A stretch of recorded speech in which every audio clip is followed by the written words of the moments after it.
ফিজিটা Memorial বালিকা উচ্চ বিদ্যালয়ের প্রধান শিক্ষক হেডমাস্টার আকরামের দ্বিতীয় ওয়াইফ। আমার নাম রিনা আক্তার খাতুন।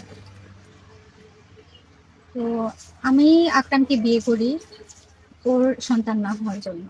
ওর প্রথম যে ওয়াইফটা, ওনার বাচ্চা কাচ্চা না হওয়ার জন্য ওনার সঙ্গে আমার বিয়ে হয়। আমি ওনাকে বিয়ে করি, দিয়েছি প্রথম বর্ষে যখন পড়াশোনা করি, তখন আমি ওনাকে বিয়ে করি। 2014 সালে আমাদের বিয়েটা হয়। অলরেডি আমার একটা ছেলে রয়েছে, একটা মেয়ে রয়েছে। ছেলের বয়স 11 আর মেয়ের 3 বছর 7 মাস চলছে। আমি কখনো কল্পনাই করিনি যে আমার সামনে এরকম পর্যায়ে কোনোদিন যাবে। তো এই মেয়েটা যখন ফোন দিত, আমি পুরোটা আপনাদেরকে বলছি, আসলে যে একজনের দোষে সবকিছু হয়েছে সেটা নয়।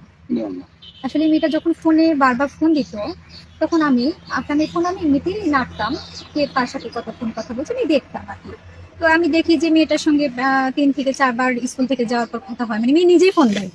আকরাম যে ফোন দেয় সেটা না, মেয়ে নিজেই ফোন দেয়। 3 থেকে 4 বার কথা হয়। তো আমি একদিন প্রশ্ন করলাম যে স্কুল থেকে যাওয়ার পর একটা মেয়ের আপনার সঙ্গে কি কথা থাকতে পারে, আমি তো বুঝতে পারছি না। তখন বলছে ফোন দেয় দেয়, দেখো তো এমনি কথা বলে, এটা সেটা বলে। কিন্তু আমি বলি কি, মানে চুপও থাকে কোনো সময়। তো আমি একদিন ধরলাম ফোনটা, যে বাবা, ও আমাকে আন্টি বলতো, ক্লাস 2-3 মেয়েটাকে আমি প্রাইভেটে পড়াইছি, বাবা তুমি কেন আকরামের ফোনে ফোন দাও? তখন মেলা কথাই বললাম, কথা বলার প্রেক্ষিতে কথা বললোই না। যখন আমি তো কথা যদি না বললো, তাহলে আমি তোমার মাকে ডাকবো কিন্তু, কারণ আমি দেখতেছি দীর্ঘ কয়েক মাস ধরেই তুমি এভাবে কথা বলছো, এর কারণ কি আমাকে তো জানতে হবে। তখন বলছে আন্টি আমি কেন কথা বলি আমি নিজেও জানি না। আমি যে কেন কথা বলি, কথা বলতে ভালো লাগে এরকম। তো আমি আকরামকে বললাম, দেখেন মেয়েটা অল্প বয়সের মেয়ে, হয়তো বা আকৃষ্ট হচ্ছে, তার কারণে আপনাকে ফোন দেয়, আপনি বিরত হন, এখান থেকে বিরত থাকুন। এভাবে বলতে বলতে বলতে বলতে তো এরকম পর্যায়ে মানে বদনামি হয়ে গেল, চারিদিকে রটে গেল যে বিয়ে করছে অন্তঃসত্ত্বা। আমি যেটা শুনছি এটা অন্তঃসত্ত্বা যে সঠিক ছিল কিনা এটা আমি জানি না। এটা রটিছে, হ্যাঁ এটা রটছে, খালি রটাটুকুই আমি জানি। আসলে যে এটা বলতে পারবে ওনার প্রথম ওয়াইফ, কেননা ওর বাসাতে যাওয়া আসা ওই ভালো জানে, বুঝছেন।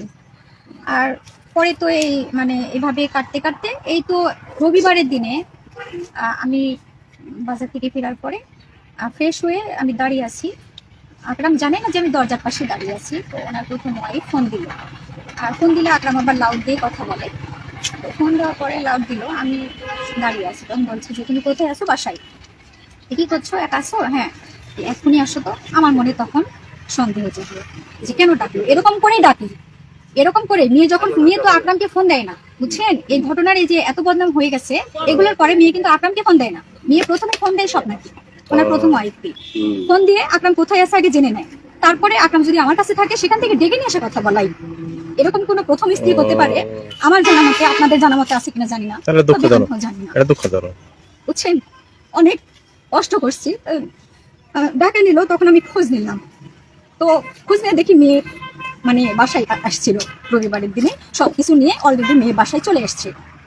তখন আমি আকরাম আসলো কিছুক্ষণ, 1 ঘন্টা পরে আসলো বাসাতে। আমি প্রশ্ন করলাম যে কি ব্যাপার, আপনার কি ওই মেয়েটা বাসায় এসেছিল নাকি ফোন দিয়েছিল কথা বলার জন্য ডাকছিল, কোনটা? এরকম কথা বলতে বলতে আকরাম বললো যে আমি বিয়ে করেছি, আমি তাকে সামাজিক স্বীকৃতি দিতে চাই।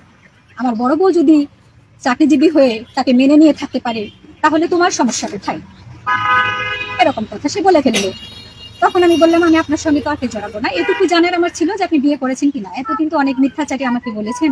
আমি কিন্তু ঢাকা অবধিও গিয়েছি তার ভাত খাবো না বলে, যখন এগুলো বদনাম হলো আমি খাবো না বলে চলে গিয়েছিলাম। তো উনি বলেন যে না আমি বিয়ে করিনি, বিশ্বাস করো তুমি আমি বিয়ে করিনি, আমার বাচ্চার কসম, এটার কসম ওটার কসম না, আমি কথা বলে যে বিয়ে করিনি। তখন আমি বাধ্য হয়ে আবার সংসারে ফেরত যাই। এখানকার সবাই জানে না অনেক কয়বার আসছি যে আমি তাকে ভালোবেসে বিয়ে করেছি। সে আমার পিছনে 7টা বছর ঘুরেছে, ঘোরার পরে যখন দিয়েছি প্রথম বছর, তখন আমি তাকে বিয়ে করি। আপনি কি এই স্কুলের ছাত্রী ছিলেন? হ্যাঁ আমি ছিলাম, ওই স্কুলের ছাত্রী ছিলাম। কোন ক্লাস থেকে কোন ক্লাস লেখাপড়া করেছেন? আমি 7-এ ভর্তি হয়েছি, এসএসসি পাস করেছি। এই স্কুল থেকে? হ্যাঁ। কত সালে এসএসসি পাস করেছেন? 2010 সালে পাস করেছি।